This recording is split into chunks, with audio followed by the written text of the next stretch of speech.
Jofra Archer வந்து என்னைக்கு ஒரு பேட்ஸ்மேனை வந்து டிஃபை பண்ணியிருக்காரு, ஒரு பேட்டிங் லைனப்பே வந்து கொலாப்ஸ் பண்ணியிருக்காரு. ஒரு ஸ்டெயின் மாதிரியான பவுலரே கிடையாது அவரு. ஸ்டெயினுக்கு கொடுக்குற ஹைப்பை வந்து அவங்க கொடுத்துட்டு இருந்தாங்க, எதுக்குன்னே எனக்கு புரியல. ஸோ இங்கே எக்ஸ்ப்ளோசிவ் ஸ்டார்ட் போன ஒரு விக்கெட் போயிருச்சுனாலும் அங்கே இஷான் கிஷன் வந்து திரும்ப அதே மாதிரி வந்து ஒரு பேஸில் அடிக்கக்கூடிய பிளேயர் தான்றனால அவங்களுக்கு ஒரு ரொம்ப ஆடட் அட்வான்டேஜ். அண்ட் இன்னைக்கு வந்து சும்மா சொல்லக்கூடாது, எக்ஸ்ட்ராடனரியான பேட்டிங்கு. இது வந்து ஆக்சுவலாக எஸ்ஆர்எஸ்க்கு அடித்த மாதிரி தெரியல, திரும்ப இந்தியன் டீமுக்கு நாக் பண்ணுற மாதிரி அடித்த ஒரு நாக்கு தான். முகமது ஷமி நீங்க லீட் பேசுற இப்போ வரைக்கும் கன்சிடர் பண்ண முடியாது. இஸ் அ குட் பவுலர் தான், நான் இல்லைன்னு சொல்லலாம். ஆனா வந்து ரன்ஸ் அவரோட ஓவர்ல பயங்கரமா ஃப்ளோ ஆகும். இன்னைக்கு சிமர்ஜித் சிங் வந்து ஃபர்ஸ்ட் 2 ஓவர் நல்லா போட்டாரு. ஃபர்ஸ்ட் 1.3 ஓவர்ஸ் நல்லா போட்டாரு. பட் அடுத்த லாஸ்ட் 2.3 அந்த third over and fourth over பயங்கரமா அவரோட ஓவரை எக்ஸ்ப்ளாய்ட் பண்ணாங்க. Rajasthan can pull back if they go to Jaipur. ஏன்னா ஜெய்ப்பூர்ல அவங்க விளாண்டு அவங்க இதுக்கு முன்னாடி 2-3 சீசன் வந்து அவங்க ஹோம் கிரவுண்ட்ல தான் அந்த ஒரு கன்சிஸ்டன்சியை மெயின்டைன் பண்ணியிருக்காங்க. அங்க வந்து ஜெயிச்சு தான் அவங்க வந்து அந்த பிளே ஆஃப்ஸ்க்கான இது வச்சிருக்காங்க. And as usual first 7 match நல்லா பெர்ஃபார்ம் பண்ணுவாங்க, அடுத்த 7 மேட்ச் தான் வந்து ஆர்ஆர் எப்பயுமே அந்த திரும்ப கீழே போகும். அந்த மாதிரியான பெர்ஃபார்மன்ஸ் தான் இருக்கும். ஒன் இண்டியா ஹவுஸ் நேர்களுக்கு வணக்கம். சன்ரைசர்ஸ் ஹைதராபாத் வர்சஸ் ஆர்ஆர் ஒரு பயங்கர ரெக்கார்ட் பிரேக்கிங் மேட்சாக நடந்து முடிஞ்சிருக்கு. அண்ட் அதை பற்றி தான் இன்னைக்கு நம்ம டிஸ்கஸ் பண்ண போகிறோம். யாரோட அப்படின்னா கிரிக்கெட் அனாலிஸ்ட் சரவணனோட தான். வணக்கம் சரவணன், எப்படி இருக்கீங்க? வணக்கம் ப்ரோ, நல்லா இருக்கேன் ப்ரோ. சூப்பர். ஆக்சுவலா 286 இந்த பழைய ரெக்கார்ட் போன சீசன் அவங்க ரெக்கார்டை வந்து பிரேக் பண்ணுவாங்கன்னு நினைச்சிங்களா? இல்லை சார் என்னடா இவ்வளோ கம்மியாக தான் ஸ்கோர் எடுத்திருக்காங்கன்ற மாதிரி வந்து தோணுச்சா உங்களுக்கு? அது எனக்கு வந்து என்னன்னா கடைசி ஓவர்ல வந்து அவங்க அடிச்சிருந்தாங்கன்னா நான் 290 எக்ஸ்பெக்ட் பண்ணேன். அவங்க போன ஸ்பீட்ல பார்த்தா 290 300 பாசிபிளா தான் இருந்துச்சு. பட் எண்ட்ல அந்த கொஞ்சம் விக்கெட் விழுந்த உடனே அந்த 286 அந்த மார்க்ல வந்து நின்ட்டாங்க. ஆனாலும் என்னன்னாலும் ஆர்சிபி கூட அடிச்சதுதான் ரெக்கார்டு அவங்களுக்கு இருக்கு. ஸோ அது அவங்க இதுல பீட் பண்ணல. ஓகே, ஸோ ஆக்சுவலாக என்னன்னா நம்பர் 1 நம்ம Abhishek Sharma and Travis head 2 பேருமே எப்படி விளையாடுறாங்கன்னு பார்த்துருவோம். நம்ம முன்னாடியே போன சீசனே நம்ம பார்த்துருக்கோம். பட் இஷான் கிஷன் இந்த ஒரு அட்டாக்ல வந்து இஷான் கிஷனோட ரோல் எந்த மாதிரி இருக்குது? அஃப்கோர்ஸ் அவர் வந்து அவுட் ஆஃப் ஃபார்ம்ல இருக்காரு, அப்படி இப்படிலாம் பயங்கரமா பேசிட்டு இருந்தாங்க. மரண அடி ஆக்சுவலா அவரோட எந்த மாதிரி இஷான் கிஷன் நம்ம எல்லாம் பார்த்து ரசிச்சோமோ அந்த மாதிரியான ஒரு இஷான் கிஷன் அதோட பெட்டராகவே வந்திருக்காரு அப்படின்னே நம்ம சொல்லலாம். ஸோ அவரோட இன்னிங்ஸ் எப்படி இருந்தது? நீங்க வந்து டாஸ்ல வந்து கமின்ஸ் கிட்ட கேட்டாங்க. ஸோ நீங்க லாஸ்ட் டைம் வந்து விளாண்ட மாதிரியே அந்த ஃபர்ஸ்ட் பால்ல இருந்து கோ ஆன் பண்ண போறீங்களா அப்படின்ற மாதிரி கேட்டப்போ வந்துட்டு இல்ல பஞ்ச் ஆஃப் யங்ஸ்டர்ஸ் இருக்காங்க, அவங்களோட கேம் அவங்க விளையாட போறாங்க, அவ்வளவுதான். எல்லா மேட்சும் அப்படி பெர்ஃபார்ம் பண்ணுவோமான்னு தெரியல, பட் இங்க வந்து நாங்க அதுதான் வந்திருக்கோம் அப்படின்ற மாதிரி. அண்ட் வந்து அவங்களுக்கு எனக்கு தெரிஞ்ச அவங்களுக்கு அந்த ஃபியூவல் ஆட் பண்ண மாதிரி தான். ஒரு போன தடவை வந்து இஷான் கிஷன் மாதிரி ஒரு நம்பர் 3 பிளேயர் இல்லை, இந்த தடவை இருக்கா, அது வந்து அவங்களுக்கு அட்வான்டேஜா இருந்துருக்கு. ஸோ இங்க எக்ஸ்ப்ளோசிவ் ஸ்டார்ட் போன ஒரு விக்கெட் போயிருச்சுனாலும் அங்க இஷான் கிஷன் வந்து திரும்ப அதே மாதிரி வந்து ஒரு பேஸ்ல அடிக்கக்கூடிய பிளேயர் தான்றனால அவங்களுக்கு ஒரு ரொம்ப ஆடட் அட்வான்டேஜ்.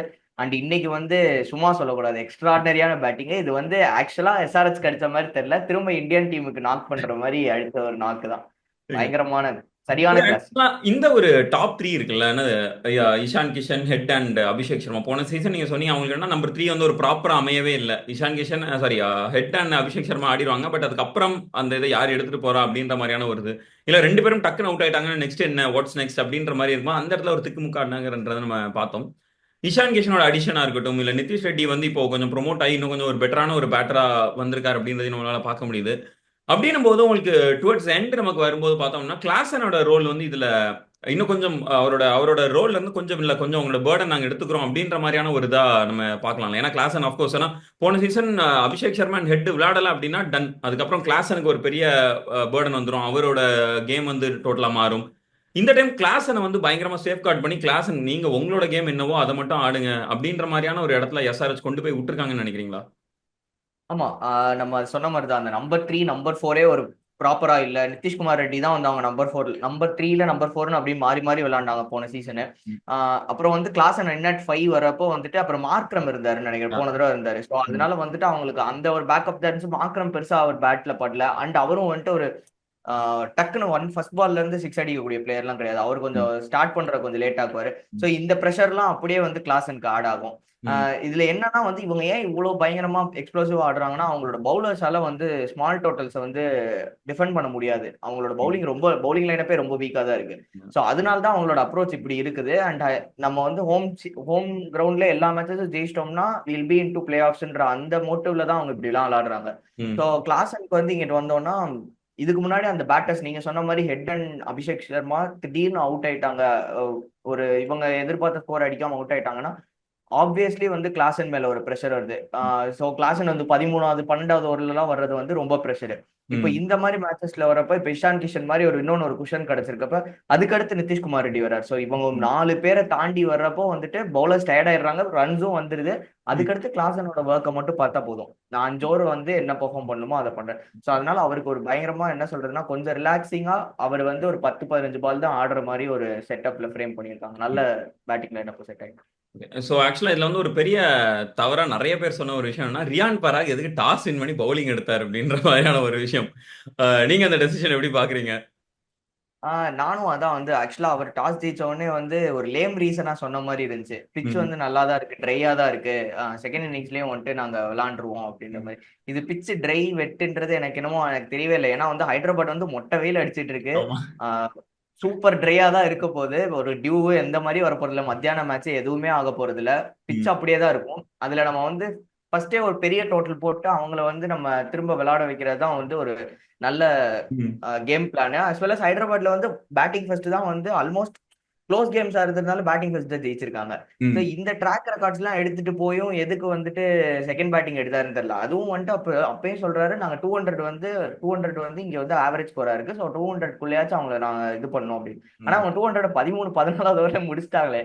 15th ஓவர்ல அவங்க 200 வந்துட்டாங்க. ஸோ அப்படி இருக்கும்போது நீங்க என்ன அங்க வந்து இது ஒரு ஜட்மெண்டல் ராங்னு சொல்ல மாட்டேன். இது ஒரு ரொம்ப இடியாட்டிக்கான ஒரு மூவ் ஆயிருச்சுன்னு தான் சொல்லணும். Okay, right. அண்ட் அந்த ஒரு டெசிஷன் படி தான் நான் கேட்கணும்னு நினைக்கிறேன். லெட்ஸ் இப்போ ஆர்ஆர் எவ்வளோ ரன் அடிச்சிருக்காங்கன்னு பார்த்தா 242. இதே இது எஸ்ஆர்ஹெச் ஒரு வேலை லெட்ஸ் ஒரு ஒரு ஹைப்போதட்டிக்கல் சுச்சுவேஷன் எஸ்ஆர்ஹெச் வந்து ஃபர்ஸ்ட் பவுலிங் போடுறாங்க அப்படின்ற மாதிரி வந்திருந்தாங்க அப்படின்னா இது ரொம்ப ஒரு மோசமான ஸ்கோர் எஸ்ஆர்ஹெச்க்கு. 243 நீங்க சேஸ் பண்ணணும் அப்படின்றது டெஃபினட்டா அஃப்கோர்ஸ் நாங்க வந்து 280 அடிச்சிருக்கோம், 260 அடிச்சிருந்தாலும் அட் எண்ட் ஆஃப் த டே ஒரு பயங்கர ஒரு ப்ரெஷரான ஒரு ஸ்கோர். அந்த ப்ரெஷர் கீழே எஸ்ஆர்ஹெச் பெர்ஃபார்ம் பண்ணுவாங்களா அப்படின்றது ஒரு நெக்ஸ்ட் கொஸ்டினா இருக்கும். ஸோ இந்த பவுலிங் லைனை வச்சு எஸ்ஆர்ஹெச் வந்து ஒரு பெரிய ஆம்பிஷனோட அவங்களால விளையாட முடியும்னு நினைக்கிறீங்களா? இந்த லெட்ஸ் அவங்களோட டாஸ் ஒரு வேளை தப்பா போச்சு அப்படின்னா கேமோட ரிசல்ட்டே பயங்கரமா மாறுறதுக்கான சான்சஸ் இருக்கு. அப்படின்னும் போது இப்போ நம்ம முகமது ஷமி பார்த்தோன்னா அவரோட எக்கனாமி ரேட் 11, சிமர்ஜித் சிங் வந்து 15.3, பேட் கமின்ஸ் 15, ஆடம் ஜாம்பா 12 அப்படின்னு சொல்லிட்டு யாருக்குமே ஒரு அந்த 1 டிஜிட் இருக்கணுன்றது கூட இல்லை, 10ல கூட இல்லை யாருக்கும் பெருசா. மிஞ்சி மிஞ்சி போனவங்களுக்கு அபிஷேக் சர்மா ஒரு பார்ட் டைம் பவுலருக்கு 8.5 இருக்கு. அந்த சேம் ஹர்ஷல் பட்டேலுக்கு 8.5 இருக்கு. அதை தவிர மற்ற எல்லாருமே இவ்வளவு ஒரு எக்ஸ்பென்சிவான ஓவர் போடும்போது இந்த ஒரு ஒரு ஒரு ஒரு ஒரு அன்ரிலையபிளான ஒரு பவுலிங் லைனப் வச்சுட்டு உங்களால எவ்வளவு தூரம் எடுத்துட்டு போக முடியும்னு நினைக்கிறீங்க அப்படின்ற ஒரு கொஸ்டினும் வரதானே செய்யும்.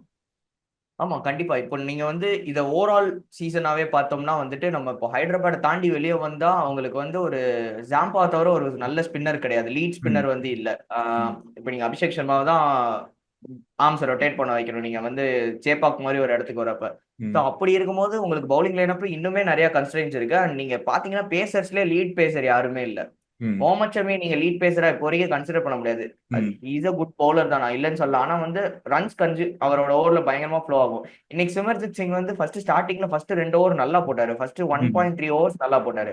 பட் அடுத்த லாஸ்ட் 2.3 அந்த third over and fourth over பயங்கரமா அவரோட ஓவரை எக்ஸ்ப்ளாய்ட் பண்ணாங்க. ம். And coming to Cummins was not efficient at all. ஒரு எஃபிஷியன்சின்றதே எதுவுமே இல்ல கமின்ஸ் தான் பவுலிங் லைனப்பே அட்டாக்கிங் ஸ்டார்ட் பண்ணக்கூடிய ஒரு பர்சன். அண்ட் ஆனா இங்க வந்து ஒரே ஒரு நல்ல விஷயம் இன்னைக்கு நடந்தது என்னன்னா Harshal Patel was economical. Yeah. அவரோட பால்ஸை வந்து இவங்க அட்டாக் பண்ணி அடிச்சிருப்பாங்கன்னு நான் நினைச்சேன் வழக்கம் போல. ஏன்னா பட் யூஸ்வலாவே அவர் ஓவர்ல நார்மலாவே ரன்ஸ் அதிகமா கொடுக்கக்கூடிய ஆமா, ஒரு பவுலர் ஆமா, அவரு. அதேதான். சோ ம். ஆனா இன்னைக்கு வந்து கொஞ்சம் பெர்ஃபெக்டாவே போட்டாரு அவர். அந்த ஒயிட் லைனை டார்கெட் பண்ணி போடக்கூடிய பால்லாம் சில ஸ்லோவர் பால்ஸ் வந்து நல்லாவே போட்டாரு. ம். பட் ஸ்டில் அதான் நீங்க சொல்ற மாதிரி பவுலிங் லைனப் வந்து பயங்கர பிரிட்டிலா இருக்கு. அவங்களால நீங்க சொன்ன மாதிரி அவங்க ஃபர்ஸ்ட் பவுலிங் போட்டிருந்தாங்கனாலும் இந்த 250 இவங்க 242 அடிச்சிருக்காங்க. பட் நான் நினைக்கிறது என்னன்னா மேபி அவங்க ஒரு 260 கிட்டே போயிருப்பாங்க. ஆர்ஆர் வந்துட்டு அவங்களுக்கு இருக்கிற பேட்டிங் லைனப்புக்கு 260 பிளஸ் போயிருப்பாங்க. ம். அண்ட் இவங்க சேஸ் பண்றது வந்து நம்ம ஷியோரா சொல்ல முடியாது. இவங்க வந்து ஃபர்ஸ்ட் பேட்டிங்ல நல்லா எக்ஸ்ப்ளோசிவ் ஆடுறாங்க, செகண்ட் பேட்டிங்ல அது நடந்திருக்குமான்னு தெரியல. ம். So okay. அந்த பவுலிங் பிரச்சனை இருக்கு. நெக்ஸ்ட் அப்படியே நம்ம யார் நம்ம ஆர்ஆரோட பவுலிங் சைடு போயிட்டோம் அப்படின்னா அஃப்கோர்ஸ் உங்களுக்கு தீக்ஷனா இருக்கிறாரு, சந்தீப் சர்மா இருக்காரு, நிதிஷ் சாரி துஷார் தேஷ்பாண்டே இருக்காரு. இந்த மாதிரியான என்ன சொல்றது ஒரு மேபி லைக் என்ன சொல்றது கொஞ்சம் ஒரு எக்ஸ்பீரியன்ஸ்டான ஆட்கள் அவங்கலாம் இருக்கிறாங்க. பட் ஆனா அவங்களுக்குமே ரன்ஸ் அதிகமா போகுது. அதை விட பயங்கரமான எக்ஸ்பீரியன்ஸ்டான ஜோஃபர் ஆர்ச்சர் இருக்காரு. போட்டு பயங்கரமான வெள்ளுன்னு வெளுத்துட்டாங்க. கொஞ்சம் விட்டுருந்தா மேபி லைக் அவருமே ஒரு செஞ்சுரி போட்டிருப்பாருன்னு நினைக்கிறேன். இல்ல அந்த அளவுக்கு போட்டு அந்த ஆமா. அளவுக்கு ஒரு அடி அடிச்சிட்டாங்க அவரை. ஸோ இந்த ஒரு இப்போ உங்களுக்கு ஜோஃப்ரா ஆர்ச்சர் தான் உங்களோட மெயின் அட்டாக்கா இருக்க போறாரு அப்படின்ற மாதிரியான ஒரு இதை தான் காட்டியிருந்தீங்க. ஓகே, ஜோஃப்ரா ஆர்ச்சர் வந்து பேக் அட் ஆர்ஆர் அவ்வளவுதான், நாங்க மாஸ் பண்ண போறோம் அப்படின்ற மாதிரி ஒரு மிகப்பெரிய ஹைப் இருந்தது. அவர் தான் இப்போ நெக்ஸ்ட் கம்பேக் கொடுக்க போறாரு அப்படின்ற மாதிரிலாம் பெருசா இருக்கும்போது 76 ரன் கொடுத்திருக்காரு 4 ஓவர்ல. இதை எப்படி பாக்குறீங்க ஆக்சுவலா? அதான் இது சேம் அதே மாதிரி தான் நீங்க வந்து பாத்தீங்கன்னா ஃபசலக் ஃபரூக்கியை வந்து அவங்க ஓப்பனிங் பவுலரா வச்சிருக்காங்க, நியூ பால் பவுலரா.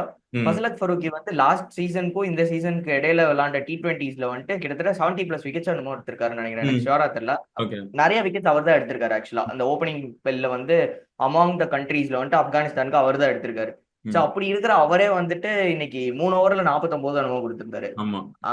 அந்த லைன் அங்கேயும் ஒரு இது அடி வாங்கியிருக்கு. அண்ட் வந்துட்டு தீக்ஷனா பர்டிகுலர் டைம்ல ஒரு நோ பால் போட்டு மேட்ச் ஆமா. போயிருச்சு, அந்த ஒரு சுச்சுவேஷன். ம். அண்ட் வந்துட்டு நீங்க ஜொஃப்ரா ஆர்ச்சர் சொன்னீங்க. ஜொஃப்ரா ஆர்ச்சர் வந்து எனக்கு எனக்கு அந்த ஹைப்புக்கு வந்து வர்த்தான்னு தெரியல. நான் வந்து அவரை எம்ஐல எடுத்தப்ப இதே தான் நினைச்சேன். ம். Bumrah and Jofra Archer yeah. 8 over நீங்க காலி அப்படின்னு. ம். என்னைக்கு அவருக்கு வந்து நீங்க ஸ்ட்ரெயின் பண்ணிருக்கீங்க? ஜொஃப்ரா ஆர்ச்சர் வந்து என்னைக்கு ஒரு பேட்ஸ்மேனை வந்து டிஃபை பண்ணியிருக்காரு? ஒரு பேட்டிங் லைனப்பே வந்து கொலாப்ஸ் பண்ணிருக்காரு. ஒரு ஸ்டெயின் மாதிரியான பவுலரே கிடையாது அவரு. ம். ஸ்டெயினுக்கு கொடுக்குற ஹைப்பை வந்து அவங்க கொடுத்துட்டு இருந்தாங்க. எதுக்குன்னே எனக்கு புரியல. அண்ட் அவர் இன்னுமே அதை ப்ரூவும் பண்ணல. அவர் எப்பயுமே ப்ரூவ் பண்ணதில்ல. ஏன் அவருக்கு அந்த நேம் வந்துச்சுன்னு இன்னும் அந்த நேமுக்கான ரீசனும் எனக்கு தெரியல. இவளுக்கு அந்த அவர் இந்த ஸ்பீட் பழைய மட்டும். ட்விட்டர்ல ரொம்ப பழைய பழைய ட்வீட்ஸ் எல்லாத்தையும் வச்சு இன்னும் கொஞ்சம் பயங்கரமான ஒரு ஹைப் வேற அவர் சுத்தி இருக்குது. ஸோ அதனால ஆமா, மேபி அந்த அது ஒரு அது ஹைப். ஒண்ணு இருக்கு. பட் வந்துட்டு அந்த 150 கிளிக்ஸை தவிர அவர்கிட்ட பெரிய ஒரு ஆக்சுவலான ஒரு பொட்டன்ஷியல் இருக்கிற மாதிரி எனக்கு தெரியல.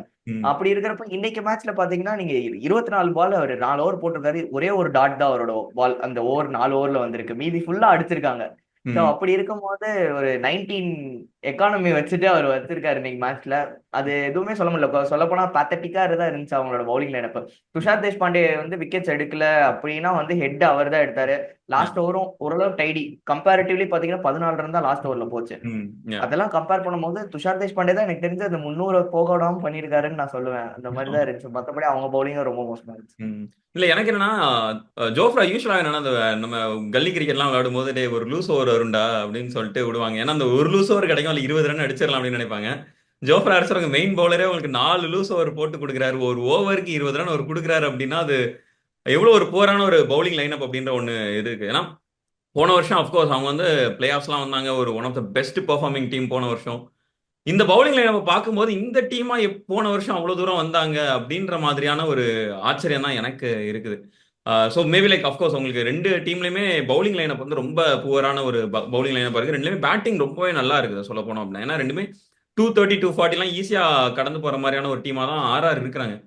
பட் இந்த ரெண்டு டீமும் இந்த பவுலிங் லைனப் வச்சு எவ்வளவு தூரம் போயிட முடியும்னு நினைக்கிறீங்க நீங்க?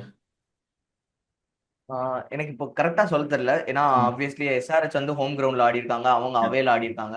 ம். Rajasthan can pull back if they go to Jaipur. ஏன்னா ஜெய்ப்பூர்ல அவங்க விளையாண்டு அவங்க இதுக்கு முன்னாடி 2 3 சீசன் வந்து அவங்க அவங்க ஹோம் கிரவுண்ட்ல தான் அந்த ஒரு கன்சிஸ்டன்சியை மெயின்டைன் ம். பண்ணிருக்காங்க. அங்க வந்து ஜெயிச்சு தான் அவங்க வந்து அந்த பிளே ஆஃப்ஸ்க்கான இது வச்சிருக்காங்க. அண்ட் ம். அஸ் யூஷுவல் ஃபர்ஸ்ட் 7 மேட்ச் நல்லா பெர்ஃபார்ம் பண்ணுவாங்க. அடுத்த 7 மேட்ச் தான் வந்து ஆர்ஆர் எப்பயுமே அந்த திரும்ப கீழே போகும். அந்த மாதிரியான பெர்ஃபார்மன்ஸ் தான் இருக்கும். ஸோ ம். அதனால எனக்கு தெரியல. அண்ட் வந்து அவங்களுக்கு முன்னாடி இருந்த லைனப் வந்து அவங்க அது எல்லாத்தையுமே லூஸ் பண்ணிட்டாங்க. ம். போல்ட்டை ரீட்டைன் பண்ணல, பட்லர் ரீட்டைன் பண்ணல. இந்த மாதிரி சின்ன சின்ன தப்பும் அவங்க பண்ணியிருக்காங்க. போல்ட் மாதிரி ஒரு ஆள் விட்டுட்டு நீங்க ஆர்ச்சர் மாதிரி ஒரு ஆள் எடுத்திருக்கீங்கன்னா வந்து சார் இந்த கிளவுன் விக் உங்களுக்கு தான் அப்படின்ற மாதிரி தான் தோணுது எனக்கு. ஏன்னா அவர் அப்படி பெர்ஃபார்ம் பண்ணிருக்காரு. உங்களுக்கு பவுல்ட் நல்லாவே பெர்ஃபார்ம் பண்ணலன்னா அதுல ஒரு டிஃபரன்ஸ் இருக்கு. ஆனா வந்து அவர் உங்களுக்கு விளையாண்ட 2 3 சீசனுமே நல்லா பெர்ஃபார்ம் பண்ணிருக்காரு. அப்படி இருக்கும்போது ஏன் வந்து அவரை ரிலீஸ் பண்ணாங்க அப்படின்றது இன்னுமே ஒரு கொஸ்டின் மார்க்கா தான் இருக்கு. ம். போக போதான் எனக்கு தெரியும். எனக்கு தெரிஞ்சு maybe RR will have a chance அவங்களோட ஹோம் கிரவுண்ட் திரும்ப போயிட்டு ஃபார்ம் ரீகெயின் பண்ணுங்க. ஓகே. அண்ட் கடைசியா ஒரு விஷயம் சொல்லணும் கேட்கணும்னு நினைக்கிறேன்னா ஒரு ஜென்ரலான ஒரு கொஸ்டின். T20ல 250+ ஸ்கோர்ஸ் உங்களுக்கு ஆவரேஜா ரொம்ப காமனா ஜென்ரலா ஓகே 250லாம் ஈஸிப்பா அப்படின்ற மாதிரியான ஒரு நிலை பத்தி நீங்க என்ன நினைக்கிறீங்க? மேபி லைக் இது வந்து ஒரு ஹெல்தியான ஒரு விஷயமா இல்லைன்னா மேபி லைக் உங்களுக்கு இதுக்கும் மாற்று கருத்துக்கும் இருக்குதா? கண்டிப்பா அது ஹெல்தியான விஷயம் கிடையாது. ஆல்ரெடி வந்து T20ன்றது ஒரு பேட்டர்ஸ் கேமாவே இருந்துட்டு இருக்கு. ம். அப்படி இருக்கிற கேம் வந்துட்டு இந்த மாதிரி அடிக்கிறது வந்து நம்ம கல்லி கிரிக்கெட்லயே பாத்துறோம். நம்ம உட்காந்து வீட்டுக்கிட்ட உட்காந்து விளையாண்டுட்டு போயிடலாம். இந்த மாதிரி சிக்ஸா அடிக்கிறத வந்து நம்ம வீட்டுக்கிட்ட இது வந்து ஒரு ஸ்போர்ட் வந்து ஒரு காம்படிஷனே இல்லாம போயிருது. பவுலர்ன்ற ஒருத்தர் ஒன் சைடட் கேமாவே போயிருது. பேட்டர்ஸ் மட்டும் தான் விளையாடுறாங்க. பவுலர்ஸ்க்கான அந்த பவுலர்ஸ்க்கான நெசசிட்டி இல்லாம ஒரு ஒரு கேமா மாறிடுச்சு. அண்ட் ம். வந்து 250 260ன்றப்போ ஒரு கட்டத்துக்கு மேல நமக்கே வந்து ஒரு போரிங் கேமா மாறிடும். இது ம். என்னதான் சிக்ஸர்ஸ் நிறைய அடிக்கிறாங்க, பாக்குறதுக்கு நல்லா இருக்குனாலும் அது போரிங் ஃபேஸ்க்கு சீக்கிரமாவே மூவ் ஆகுது. அது போன வருஷமே வந்து அந்த ஒரு பிரேக் இருந்தது வந்து தெரிஞ்சது நல்லாவே. இந்த டைம் மேபி இதே மாதிரி கன்டினியூ ஆச்சுன்னா இட் ஒன்ட் லுக் குட். அந்த 150 பிளஸ் 150 டு 170 அந்த மாதிரி டார்கெட் சேஸ் பண்றது, அந்த த்ரில்லர்ஸ் வந்து கொடுக்குற ஒரு ஹைப், ஒரு கேமுக்கான ஒரு ஸ்பிரிட்டை வந்து இங்க இந்த 260 பிளஸ் கொடுக்காதுன்னு தோணுது. Okay, thank you so much Saravanan. உங்களோட டைம் ஸ்பெண்ட் பண்ணி உங்களோட இன்புட்ஸ் நிறைய விஷயங்களை கொடுத்தீங்க. Thank you so much. தேங்க்யூ.